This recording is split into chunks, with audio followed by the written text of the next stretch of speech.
Hello नमस्कार दोस्तों, कैसे हैं आप सभी। आई होप आप सभी बढ़िया होंगे। Most welcome to the Heights. Guys, हम लोग पढ़ रहे हैं मध्यकालीन भारतीय इतिहास, मिडाइवल इंडियन हिस्ट्री को हम लोग पढ़ रहे हैं, जिसके अंतर्गत हमारा जो टॉपिक चल रहा है वो है मुगल साम्राज्य, मुगल एम्पायर। गाइज, मुगल साम्राज्य में अब तक हमने बाबर से लगाकर औरंगजेब तक जितने भी शासक हुए थे उनके बारे में विस्तृत रूप से पढ़ा है। यदि वे लेक्चर्स नहीं देखे हैं तो चैनल की प्लेलिस्ट में जाइए और जरूर से वे लेक्चर्स देख लीजिए। अब तक क्या कर रहे हैं आप लोग, फटाफट से लेक्चर्स देख लीजिए क्योंकि काफ़ी महत्वपूर्ण है, काफ़ी इंपॉर्टेंट है। एग्जाम में वहाँ से निश्चित रूप से क्वेश्चन पूछे ही जाते हैं। आज के इस लेक्चर में हम क्या पढ़ने वाले हैं, तो आज के इस लेक्चर में हम मुगल साम्राज्य के अंतर्गत जो प्रशासनिक व्यवस्था थी उसके बारे में पढ़ने वाले हैं। ये भी काफ़ी इंपॉर्टेंट है, यहाँ से भी क्वेश्चन पूछे जाते हैं। यहाँ जितने भी फैक्ट लिखे गए हैं यहाँ इससे संबंधित एग्जाम में क्वेश्चन पूछे गए हैं, आने वाले समय में भी पूछे जाएंगे। तो बिना किसी देरी के लेक्चर को स्टार्ट कर देते हैं। अपना कॉपी पेन उठा लीजिए, नोट डाउन करना स्टार्ट कीजिए। हेडिंग डाल लीजिए सबसे पहले मुगल प्रशासनिक व्यवस्था। तो दोस्तों, मुगल प्रशासनिक व्यवस्था कैसी व्यवस्था थी, तो यह एक केंद्रीकृत और नौकरशाही पर आधारित व्यवस्था थी। ठीक है, ये क्वेश्चन भी कई बार पूछा गया है। मुगल प्रशासनिक व्यवस्था कैसी थी, तो यह एक केंद्रीकृत व्यवस्था थी। ठीक है, और नौकरशाही पर आधारित थी। क्यों थी केंद्रीकृत, क्यों थी नौकरशाही पर आधारित, आइए समझते हैं। तो केंद्रीकृत व्यवस्था इसलिए कहा जाता था क्योंकि मुगल प्रशासनिक व्यवस्था में जो सर्वे सर्वा, जो ऑल इन ऑल होता था, वो बादशाह होता था, शासक होता था मुगल साम्राज्य का। ठीक है, उसके पास सारी ताकत होती थी, जो पावर होती थी वो केंद्र में होती थी और किसके पास होती थी, बादशाह के पास होती थी। किसके पास होती थी, बादशाह के पास होती थी। इसीलिए क्या कहा गया है, केंद्रीकृत प्रशासनिक व्यवस्था कहा गया है मुगलकालीन प्रशासनिक व्यवस्था को। ठीक है, केंद्रीकृत थी, सेंट्रलाइज। ठीक है, केंद्रीकृत थी। क्यों, क्योंकि बादशाह क्या हुआ करता था, सारी शक्तियों का सर्वे सर्वा हुआ करता था, ऑल इन ऑल हुआ करता था। बादशाह के नीचे एक मंत्रिमंडल हुआ करता था जिसमें प्रमुख अधिकारियों की नियुक्ति होती थी। ठीक है, इसीलिए कहा गया है कि मुगल प्रशासनिक व्यवस्था नौकरशाही पर आधारित थी, क्योंकि यहाँ पर अधिकारियों को नियुक्त किया जाता था, इसीलिए नौकरशाही पर आधारित थी। ये क्या करते थे, अधिकारी नौकरी करते थे, इसीलिए नौकरशाही पर आधारित थी। आई होप दोनों ही चीजें समझ में आ गई होगी आपको। मुगल प्रशासनिक व्यवस्था केंद्रीकृत क्यों थी, क्योंकि बादशाह के पास सारी शक्तियां हुआ करती थी, वही सर्वे सर्वा ऑल इन ऑल हुआ करता था, और उसके अधीन एक मंत्रिमंडल होता था जिसमें प्रमुख अधिकारियों की नियुक्ति की जाती थी, वे नौकरी करते थे, इसीलिए नौकरशाही पर आधारित थी प्रशासनिक व्यवस्था। आइए समझते हैं। बादशाह लिखेंगे, बादशाह के नीचे पॉइंट लिखेंगे इससे संबंधित। प्रशासन का केंद्र बिंदु हुआ करता था बादशाह। बादशाह कौन होता था, अभी हमने समझा, प्रशासन का केंद्र बिंदु हुआ करता था। कार्यपालिका, विधायिका और न्यायपालिका का प्रधान हुआ करता था बादशाह। कह सकते हैं कि मुगल साम्राज्य का जो शासक होता था, जो बादशाह होता था, जो सिंहासन पर बैठा हुआ होता था, वो सारी शक्तियों को समेटे हुए था। सारी शक्ति, सारी पावर किसके पास होती थी, बादशाह के पास होती थी, और निरंकुश रूप से शासन को चलाता था। किस तरीके से शासन को चलाता था, निरंकुश रूप से शासन को चलाता था। कोई अंकुश उस पर लगा नहीं सकता था क्योंकि पावर उसी के पास होती थी। लेकिन निरंकुश शासन के बावजूद भी बादशाह स्वेच्छाचारी नहीं था, स्वेच्छा से सारे निर्णय नहीं ले सकता था, उसे भी कुछ नियमों का पालन करना पड़ता था। ठीक है, निरंकुश शासन था उसका, सारी पावर्स बादशाह के ही पास होती थी, लेकिन फिर भी बादशाह को कुछ नियमों का पालन जरूर करना पड़ता था, वो स्वेच्छाचारी नहीं था। ये पॉइंट भी लिखेंगे आप। ठीक है, आगे चलते हैं। मुगल जो बादशाह था उसके अंतर्गत मंत्रिमंडल हुआ करता था जिसमें प्रमुख अधिकारी होते थे। कौन कौन से अधिकारी थे और किस तरीके के कार्य वे करते थे, यहाँ से क्वेश्चन पूछे जाते हैं। तो जैसे वकील होते थे मंत्रिमंडल में, वजीर होते थे, सूबेदार होते थे, मुहत्सिब होते थे, मीर बख्शी होते थे। इस तरीके के जो प्रशासनिक पद थे उन पर अधिकारी नियुक्त होते थे और वे प्रशासन का संचालन करते थे। किस आधार पर करते थे, राजा उन्हें आदेश देते थे और वे क्या करते थे, वे आदेश का पालन करते थे, और इस तरीके से मुगल प्रशासनिक व्यवस्था का संचालन किया जाता था। तो कौन कौन से अधिकारी थे, उनके क्या कार्य थे, यहाँ से क्वेश्चन पूछे जाते हैं। तो किस तरीके के अधिकारी थे, सूबेदार थे, दीवान थे, बख्शी, फौजदार, आमिल या अमल गुजार, ये पद हैं, पदों के नाम हैं। ठीक है, जैसे आज के इसमें सब इंस्पेक्टर हो गए, इंस्पेक्टर हो गए, एसपी, डीजीपी, आईजी, है ना, ये सारे पद हैं। आईएएस, आईपीएस, ये सारे पद हैं। इसी तरीके के पद हुआ करते थे ये भी।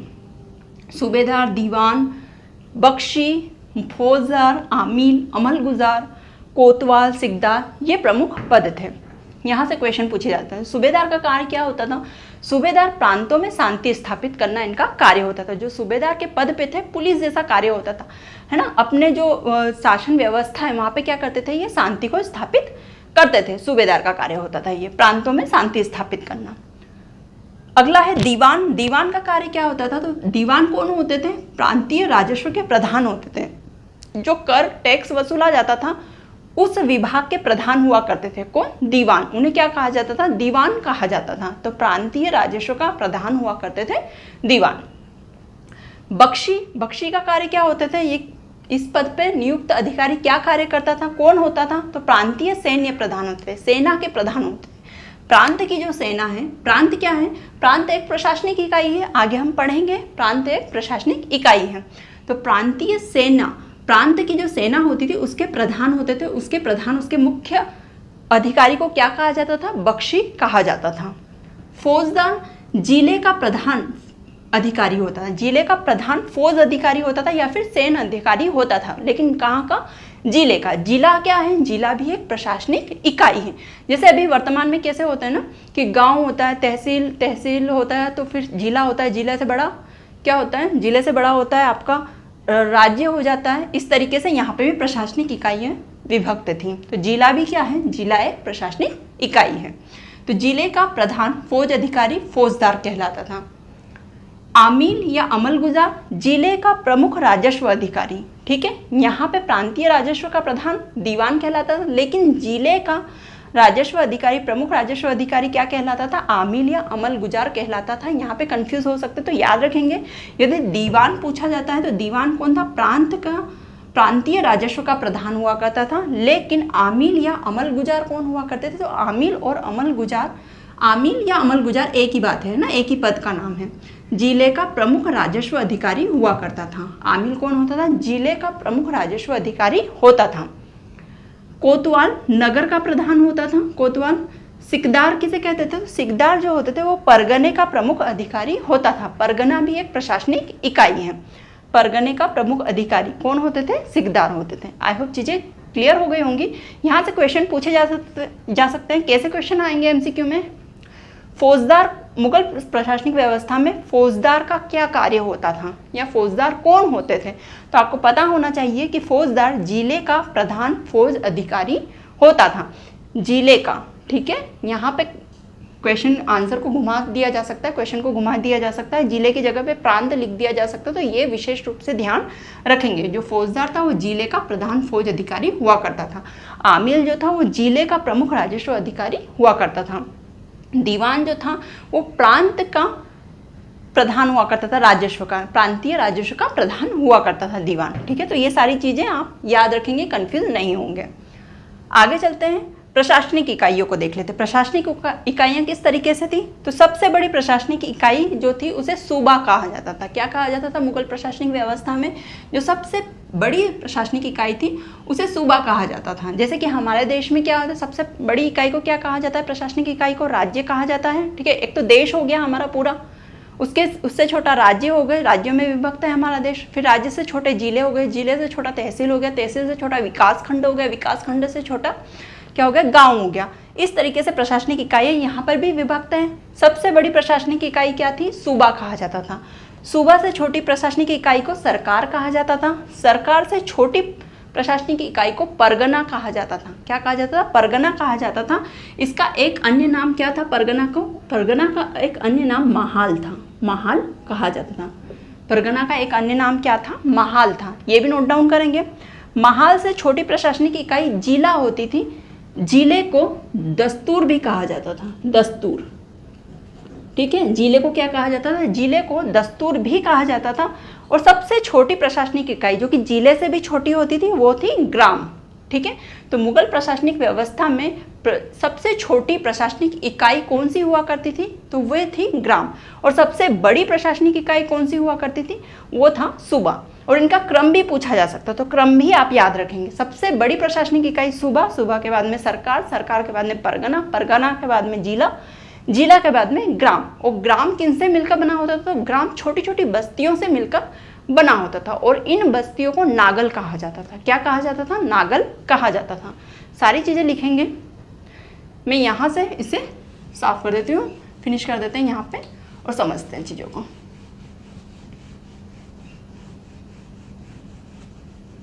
ठीक है, किस तरीके की प्रशासनिक व्यवस्था थी? सबसे पहले था सूबा, ठीक है, सूबे से नीचे होता था सरकार, प्रशासनिक इकाई। सरकार से छोटा होता था परगना। परगना का एक अन्य नाम क्या था? महाल। महाल हुआ करता था। परगने से नीचे क्या हुआ करता, मतलब परगने का एक अन्य नाम क्या हुआ करता था? महाल।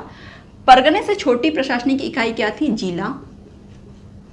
जिला जिसे क्या कहा जाता था? जिले को दस्तूर कहा जाता था। दस्तूर, ठीक है, जिले को क्या कहा जाता था? दस्तूर कहा जाता था। जिले से छोटी प्रशासनिक इकाई ग्राम हुआ करती थी, ठीक है, और ग्राम को क्या कहा जाता था? ग्राम को मावदा या दीह कहा जाता था। मुगल प्रशासनिक व्यवस्था में याद रखेंगे, क्वेश्चन पूछा जा सकता है। ग्राम को क्या कहा जाता था? मावदा कहा जाता था या फिर दीह कहा जाता था। दीह, ठीक है, दीह या मावदा कहा जाता था। ग्राम कैसे निर्मित होता था? ग्राम कई छोटी छोटी बस्तियों से मिलकर बनते थे। छोटी छोटी बस्तियों से, बस्तियां आपस में मिलती है, जैसे कि एक सिटी है ना, एक नगर है, तो वो उसके अंदर बहुत सारी कॉलोनीज होती है, ठीक है, कॉलोनी से मिलकर एक सिटी बनती है। उसी तरीके से ग्राम भी क्या था? छोटी छोटी बस्तियों से मिलकर एक गाँव का निर्माण होता था। और इन बस्तियों को क्या कहा जाता था? इन बस्तियों को नागल कहा जाता था। इन बस्तियों को नागल कहा जाता था। तो ये थी प्रशासनिक इकाइयाँ मुगल साम्राज्य में। आई होप चीज़ें अच्छे से क्लियर हो गई होगी। नोट डाउन कर लीजिए सारी चीज़ें, इनके नाम भी नोट डाउन कर लीजिए कि परगना को महाल कहा जाता था, जिला को दस्तूर कहा जाता था, ग्राम को मावदा या दीह कहा जाता था। ग्राम छोटी छोटी बस्तियों से मिलकर बना होता था और इन बस्तियों को, पर्टिकुलर एक बस्ती को बस्ती नहीं कहते थे, क्या कहते थे? नागल कहा जाता था बस्ती को। चलिए, ये हो गया आपका प्रशासनिक इकाई। आगे चलते हैं। आगे क्या है? भूमि कर विभाजन के आधार पर भूमि को 3 वर्गों में विभाजित किया गया था। भूमि कर विभाजन, भूमि कर मतलब कि किससे टैक्स लेना था? कृषि पर टैक्स लिया जाता था, ठीक है, राजस्व वसूला जाता था, लगान लिया जाता था, टैक्स लिया जाता था। तो भूमि कर विभाजन के आधार पर भूमि को 3 वर्गों में विभाजित किया गया था। भूमि को 3 भागों में विभाजित कर दिया और उस आधार पर टैक्स वसूला जाता था। जैसी भूमि होती थी उस हिसाब से टैक्स वसूला जाता था, वहां से कर लिया जाता था, ठीक है। तो 3 वर्गों में विभाजित थी। कौन कौन से 3 वर्ग थे? खालसा भूमि, जागीर भूमि, सयूरगल भूमि, या फिर उसे युद्ध ए माश भी कहा जाता था। सयूरगल भूमि को युद्ध ए माश, उसका एक अन्य नाम क्या था? युद्ध ए माश। तो 3 वर्गों में विभाजित किया था। कौन कौन से 3 वर्ग थे? खालसा भूमि, जागीर भूमि, सयूरगल भूमि, जिसका एक अन्य नाम युद्ध ए माश था। पूछा जाता है क्वेश्चन भी, खालसा भूमि क्या थी, जागीर भूमि क्या है, सयूरगल भूमि किसे कहा गया है ना। तो खालसा भूमि क्या थी? तो प्रत्यक्ष रूप से बादशाह के नियंत्रण में होती थी खालसा भूमि, ठीक है। किसके नियंत्रण में होती थी? बादशाह के नियंत्रण में होती थी, जिसमें कृषक कृषि करते थे और यहाँ से टैक्स वसूला जाता था कृषकों से, ठीक है। तो उस भूमि को क्या कहा जाता था? खालसा भूमि कहा जाता था। दूसरा प्रकार क्या है? जागीर भूमि। जागीर भूमि किसे कहते थे? तो जागीर भूमि वे भूमियाँ होती थी जो कि तनख्वाह के रूप में अधिकारियों को दी जाती थी। वेतन के रूप में अधिकारियों को ये भूमियाँ दी जाती थी। तो उन भूमियों का नाम क्या था? जागीर भूमि कहा जाता था। उन भूमियों को जागीर भूमि कहा जाता था जो कि वेतन के रूप में अधिकारी प्राप्त करते थे। किससे? प्रशासन से प्राप्त करते थे। मुगलकालीन प्रशासन जो था उससे प्राप्त करते थे। वेतन नहीं दिया जाता था, अपितु उसके बदले में क्या दी जाती थी? भूमि दी जाती थी। और उस भूमि को क्या कहा जाता था? जागीर भूमि कहा जाता था। आई सयूरगल भूमि, जिसका एक अन्य नाम है युद्ध ए माश। ये भूमियाँ किस तरीके की होती थी? तो ये भूमियाँ योद्धाओं को अनुदान के रूप में दी जाती थी, उसे कहा जाता था सयूरगल भूमि। युद्ध में जो योद्धा शौर्य का प्रदर्शन करते थे, है ना, अपनी शक्ति का प्रदर्शन करते थे अच्छे से, उन्हें अनुदान के रूप में खुश होकर बादशाह ये भूमियाँ देते थे और इन भूमि को सयूरगल भूमि या युद्ध ए माश कहा जाता था, ठीक है। योद्धा को प्राप्त अनुदान में दी गई भूमियों को सयूरगल भूमि कहा जाता है या युद्ध ए माश भूमि कहा जाता था। इन भूमियों की विशेषता क्या थी? तो इन भूमियों की विशेषता ये थी कि ये लगान मुक्त हुआ करती थी। कौन सी? सयूरगल वाली। इनमें टैक्स देना होता था, इनमें टैक्स देना होता था, ठीक है, इनमें भी इनमें भी, लेकिन इसमें टैक्स नहीं देना होता था। सयूरगल भूमि ये कैसी भूमि थी? ये लगान मुक्त भूमियाँ हुआ करती थी, सयूरगल भूमि। तो ये चीज़ भी लिख लेंगे, कैसी होती थी? लगान मुक्त होती थी। चलिए आगे पढ़ते हैं। ये तो हो गया भूमि कर विभाजन के आधार पर भूमि 3 वर्गों में विभाजित थी। आगे दहसाला कर प्रणाली के आधार पर भूमि 4 वर्गों में विभाजित की गई थी। यहाँ पे भी भूमियां विभाजित की गई थी, लेकिन दहसाला कर प्रणाली जब चली थी, ये जब नियम चला था कर वसूलने का, टैक्स वसूलने का, तब भूमि को 4 भागों में विभाजित कर दिया गया था। दहसाला कर प्रणाली क्या है? तो ये जो प्रणाली थी ये 1580 ईस्वी में अकबर के शासनकाल में टोडरमल के द्वारा लागू की गई थी। दहसाला कर प्रणाली किसके शासनकाल में? अकबर के शासनकाल में ना। 1580 ईस्वी में अकबर के शासनकाल के दौरान मुगल साम्राज्य में जब अकबर शासक हुआ करते थे, तब टोडरमल दीवान थे और टोडरमल के द्वारा दहसाला कर प्रणाली को लागू किया गया था। जो अकबर वाला हमने लेक्चर लिया है, जिसमें अकबर के बारे में हमने विस्तृत रूप से पढ़ा है, उसमें इस प्रणाली का हमने विस्तृत रूप से उल्लेख किया है। तो यदि वो लेक्चर नहीं देखा, जरूर से देख लीजिएगा, ताकि सारी चीज़ें आपको अच्छे से समझ में आ जाए। बहुत इंपॉर्टेंट है दहसाला कर प्रणाली। तो दहसाला कर प्रणाली के आधार पर भूमि को 4 भागों में विभाजित किया गया था। कौन कौन से भाग थे? पोलज भूमि, परती भूमि, चाचर भूमि और बंजर भूमि। 4 भाग कौन कौन से थे? पोलज भूमि, परती भूमि, चाचर और बंजर। मुख्य रूप से अकबर के शासनकाल में ये भूमि के प्रकार हुआ करते थे। क्वेश्चन आता है, पोलज भूमि क्या है, परती भूमि क्या है, चाचर या बंजर, इनका अर्थ क्या है, पता होना चाहिए। ठीक है, तो पोलज भूमि के अंतर्गत कौन सी भूमि आती थी? नियमित रूप से जिन भूमियों पर खेती की जाती थी, ठीक है, हमेशा वहाँ पे खेती की जाती थी, उन्हें पोलज भूमि कहा जाता था। तो उनका टैक्स अलग था। परती भूमि, परती भूमि वे भूमियाँ थी जिनमें 1-2 साल के अंतराल के बाद में खेती की जाती थी, कृषि की जाती थी। 1-2 साल उन्हें खाली रखा जाता था, फिर कृषि की जाती थी, फिर उपज निकाल ली, फिर 1-2 साल खाली रखा, फिर उनमें खेती की जाती थी। तो 1-2 साल के अंतराल में खेती की जाती थी परती भूमि में।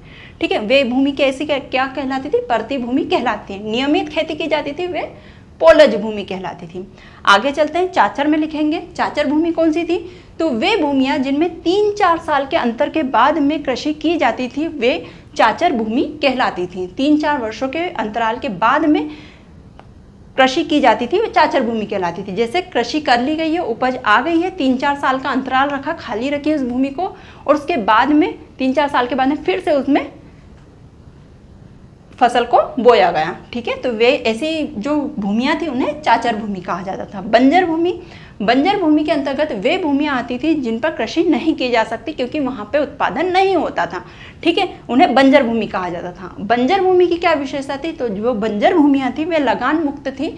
जिन व्यक्तियों के पास, जिन कृषकों के पास बंजर भूमियाँ होती थी, उन्हें लगान नहीं देना पड़ता था। क्यों? क्योंकि बंजर भूमि में उत्पादन ना के बराबर होता है, इसलिए। ठीक है, तो ये 4 प्रकार थे। दहसाला कर प्रणाली के आधार पर भूमि को 4 वर्गों में बांटा गया था: पोलज, परती, चाचर, बंजर। आई होप आपको अच्छे से समझ में आ गया होगा। पोलज जहाँ पे नियमित रूप से कृषि की जाती थी, परती जहाँ पर 1-2 साल के अंतराल के बाद में कृषि की जाती थी, चाचर जहाँ पर 3-4 सालों के अंतर के बाद में कृषि की जाती है, बंजर भूमि वे भूमियाँ जहाँ पर कृषि नहीं की जा सकती, क्योंकि वे क्या होती है, वहाँ पे उत्पादन नहीं होता है, उपज का, फसल का उत्पादन नहीं होता है, इसलिए यहाँ पे कृषि नहीं की जा सकती है, और ये लगान मुक्त भूमियाँ हुआ करती थी, बंजर भूमि।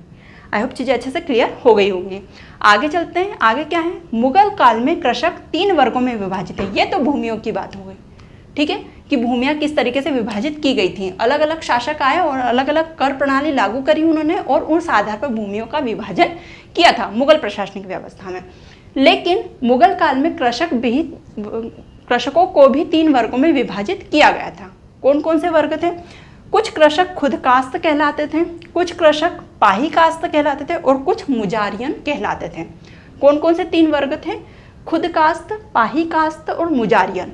अब क्या होता है खुद कास्त, पाही कास्त क्या होता है, और मुजारियन कृषक क्या होते हैं, इनके बारे में समझते हैं। ठीक है, तो खुद कास्त वे कृषक होते हैं जो कि जहाँ निवास करते हैं वहीं पर कृषि का कार्य भी करते हैं। जहाँ उनका निवास स्थल होता है उसी नगर में उनकी कृषि होती है और वो वहाँ जाकर कृषि करते हैं। ऐसे कृषकों को क्या कहा जाता है? ऐसे कृषकों को खुद कास्त कृषक कहा जाता था मुगल काल में। पाही कास्त कैसे कृषक होते थे? पाही कास्त वे कृषक होते थे जो अपने निवास स्थल से बाहर जाकर, ठीक है, जिस गांव में वे निवास करते थे वहाँ से बाहर जाकर कृषि करते थे, उन्हें पाही कास्त कृषक कहा जाता था। ठीक है, जहाँ निवास करते हैं वहाँ से बाहर जाकर कृषि किया करते थे, दूसरे गांव में जाकर कृषि किया करते थे, उन्हें पाही कास्त कृषक कहा जाता था। मुजारियन किन्हें कहा जाता था? मुजारियन कृषक वे कृषक होते थे जो खुद काश्त कृषकों की भूमि को किराए पे लेते थे और उस पर कृषि किया करते थे, वे मुजारियन कृषक कहलाते थे। अब ये कृषकों को क्यों बांटा गया था, कृषकों को वर्गों में क्यों विभाजित किया गया था? क्योंकि इस टाइप के जो तीनों प्रकार के जो कृषक थे, इनसे अलग अलग तरीके का लगान लिया जाता था। ठीक है, उनकी कंडीशन को देखकर कि उनकी किस तरीके की कंडीशन है, उस तरीके से उन पर लगान लगाया जाता था, है ना। कौन कितना काबिल है देने के लायक है। जो सक्षम होता था, जो अधिक सक्षम होता था, उनसे अधिक लगान लिया जाता था। जो मध्यम सक्षम होते थे उनसे उस तरीके का लगान लिया जाता था, और जो कम सक्षम होते थे उनसे उस तरीके से लगान लिया जाता था। इसीलिए कृषकों को 3 भागों में विभाजित किया गया था मुगल काल में। कौन कौन से भाग हैं? खुद काश्त, पाही काश्त और आखिरी है मुजारियन। ठीक है, खुद काश्त जहाँ निवास करते थे वहीं उनकी खेती हुआ करती थी, वहीं कृषि करते थे। पाही काश्त जहाँ निवास स्थल था वहाँ से बाहर जाते थे, दूसरे गांव में जाते थे और वहाँ कृषि करते थे, उनका कठिन काम था थोड़ा। मुजारियन ये क्या होते थे? कम सक्षम होते थे, इनके पास स्वयं की कृषि नहीं होती थी, स्वयं की खेती नहीं होती थी। ये क्या करते थे? ये खुद काश्त से की जो कृषि होती थी उन्हें किराए पर लेते थे और उस पर कृषि करते थे, और फिर उन कृषि का उपज का कुछ भाग इन्हें भी दिया करते होंगे। जो भी किराया लगता होगा, जो भी रेंट लगता होगा, वो खुद काश्त को दिया करते होंगे मुजारियन। ठीक है, तो इस तरीके से कृषकों को 3 भागों में विभाजित किया गया है। ये क्वेश्चन भी आया है एग्जाम में, है ना, तो ध्यान से नोट डाउन करेंगे और याद रखेंगे। आगे चलते हैं, मुगल कालीन लगान वसूल की व्यवस्था क्या थी? ये तो हमने पढ़ लिया, भूमि किस तरीके से बांटी गई थी, है ना, करों के आधार पे, और कृषकों को भी कैसे विभाजित किया गया था, ये भी हमने देख लिया। अब हम देखते हैं कि मुगल कालीन लगान वसूल की व्यवस्था, लगान किस तरीके से लिया जाता था। तो लगान की 3 व्यवस्थाएं स्थापित की गई थी, है ना। अलग अलग शासकों ने अलग अलग व्यवस्था स्थापित की थी। जैसे जैसे शासक आए, उनको जैसा समझ में आया उस तरीके से लगान व्यवस्था लागू की गई थी। तो 3 तरह की मुख्य लगान वसूल व्यवस्थाएं थी मुगल प्रशासन में। कौन कौन सी थी? एक तो थी गल्ला बख्शी, ये भी काफी फेमस थी। एक थी नसक और एक थी जब्ती। ये 3 लगान वसूल करने की व्यवस्थाएं थी, याद रखेंगे। क्या क्या नाम है? गल्ला बख्शी, नसक और जब्ती। अब देखते हैं गल्ला बख्शी क्या है। तो गल्ला बख्शी लगान वसूल की एक व्यवस्था है। गल्ला बख्शी पूछा जा सकता है कि गल्ला बख्शी क्या है। तो गल्ला बख्शी लगान वसूल की एक व्यवस्था है। इसमें क्या होता था दोस्तों? तो इसमें गल्ला बख्शी में जो उपज होती थी उस पर टैक्स, लगान को क्या निर्धारित किया जाता था। जो उपज होती थी, कृषि में जो उत्पादन होता था उस पर लगान तय किया जाता था। किसके द्वारा? प्रशासन के द्वारा। और वो लगान देना पड़ता था। किसे देना पड़ता था? कृषक को ना, चाहे वो उपज के रूप में देना पड़े या फिर नगद के रूप में, जैसे भी प्रशासन चाहे वैसे वो लगान वसूल करता था कृषकों से गल्ला बख्शी में। ठीक है, किसके द्वारा लगान तय किया जाता था? प्रशासन के द्वारा लगान तय किया जाता था और वो लगान कृषकों को देना पड़ता था उपज के रूप में। ठीक है, नसक भी एक क्या थी? लगान वसूली की व्यवस्था थी। और किसके समय पर यह लागू की गई थी नसक लगान व्यवस्था? ये औरंगजेब के समय लागू की गई थी, याद रखेंगे। औरंगजेब के समय लगान वसूली की व्यवस्था का नाम क्या था? नसक था। औरंगजेब समय लगान वसूली की व्यवस्था क्या थी? नसक। ठीक है, नसक कहा जाता था। इसमें क्या होता था, किस तरीके से लगान वसूला जाता था? तो इसमें यह होता था कि प्रशासनिक अधिकारी कृषकों के पास जाते थे, उनकी उपज को देखते थे, जो खड़ी फसल है उन्हें देखते थे और उस पर लगान का अनुमान लगाते थे कि इसकी फसल इस तरीके की है तो कितना लगान इससे वसूला जाए। उसमें उस खड़ी फसल के आधार पर लगान का अनुमान लगाया जाता था। उसके बाद में जब फसल कटती थी तो कृषकों से लगान लिया जाता था। फसल के कटने के बाद में लगान लिया जाता था आराम से। ठीक है, तो इस प्रथा को क्या कहा जाता था? नसक कहा जाता था। लगान वसूली की इस व्यवस्था को नसक कहा जाता था और औरंगजेब के समय यह व्यवस्था लागू की गई थी।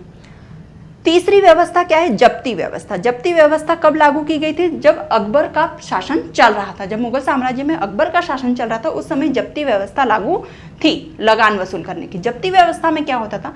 इसमें बोई जाने वाली फसल, प्रशासनिक अधिकारी कृषकों के पास जाता था, उनकी जो बोई गई फसल है उन्हें देखता था और लगान का अनुमान लगाता था और फिर लगान वसूल करता था। ठीक है, और ये लगान कैसा होता था? ये लगान नगद होता था। इसमें फसल के उगने का, उसके उत्पादन का, कटने का, उसको बेचने का इतना इंतजार नहीं किया जाता था। नगद रूप से वो लगान वसूला जाता था। भैया आपने कितनी फसल बोई है, कितने एरिया में फसल बोई है, उसके आधार पर लगान का अनुमान लगाया जाता था जब्ती में। ठीक है, आई होप आपको तीनों चीजें समझ में आ गई होगी। गल्ला बख्शी, नसक और जब्ती इंपॉर्टेंट है। लगान वसूल की क्या थी? व्यवस्थाएं थी। आगे चलते हैं।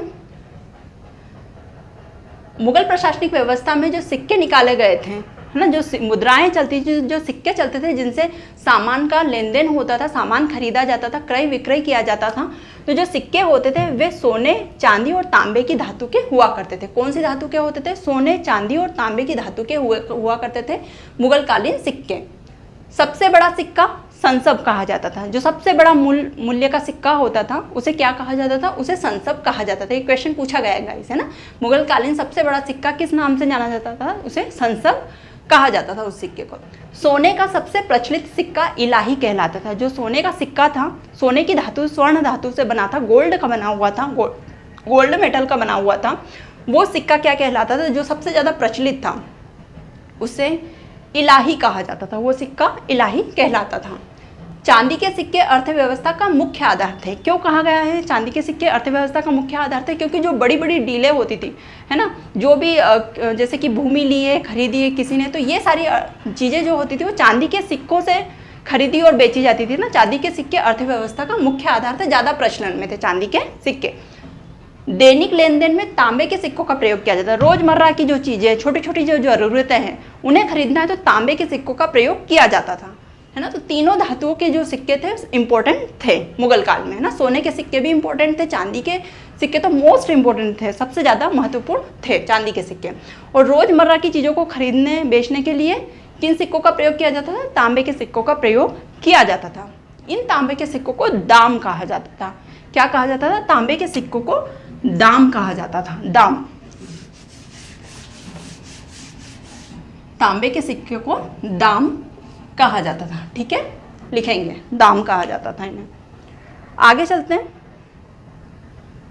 मुगल काल में सिक्कों की सर्वाधिक ढलाई, मतलब सर्वाधिक सिक्के किस शासक के समय पे बने थे? तो मुगल काल के सिक्कों की सर्वाधिक ढलाई औरंगजेब के समय हुई थी। औरंगजेब के समय मुगल काल में बहुत सारे सिक्कों का निर्माण करवाया गया था, बहुत सारे सिक्कों की ढलाई की गई थी, मतलब सिक्के बनाए गए थे औरंगजेब के समय। ये कोई फैक्ट भी पूछा जा सकता है। मुगल काल में सिक्कों की सर्वाधिक ढलाई औरंगजेब के समय हुई थी। आना सिक्कों का प्रचलन शाहजहां के समय हुआ था, है ना। सिक्कों का प्रकार था एक आना आता था, है ना। जैसे कि पहले, काफ़ी पहले चवन्नी, अठन्नी ऐसे चलती थी ना, ऐसे आना चलता था। तो आना सिक्कों का प्रचलन किसके समय पे हुआ था? शाहजहां के समय हुआ था। सिक्कों पर स्वयं का चित्र अंकित करवाने वाला शासक कौन है? कौन सा मुगल शासक है? तो जहांगीर है। जहांगीर ने के समय जो सिक्के ढलवाए गए थे, जहांगीर के शासनकाल में जो सिक्के ढलवाए गए थे उसमें जहांगीर ने स्वयं का चित्र अंकित करवाया था। साथ ही साथ अपनी जो पत्नी थी नूरजहां, उसका नाम भी अंकित करवाया था। किसने? जहांगीर ने। तो ये बात भी लिखेंगे आप, ये भी इंपॉर्टेंट है। मुगलकालीन सैन्य व्यवस्था को देख लेते हैं। सैन्य व्यवस्था में किस तरीके की सेना थी मुगलकालीन सेना? पैदल सेना थी, घुड़सवार सेना थी, गज सेना थी और तोपखाने हुआ करते थे इनकी सेना में। ठीक है, पैदल सेना, घुड़सवार सेना, तोपखाने और गज सेना हुआ करती थी। सैन्य व्यवस्था मनसबदारी प्रथा पर आधारित थी। सैन्य व्यवस्था किस पर आधारित थी? सैन्य व्यवस्था मनसबदारी प्रथा पर आधारित थी। मनसबदारी प्रथा क्या है?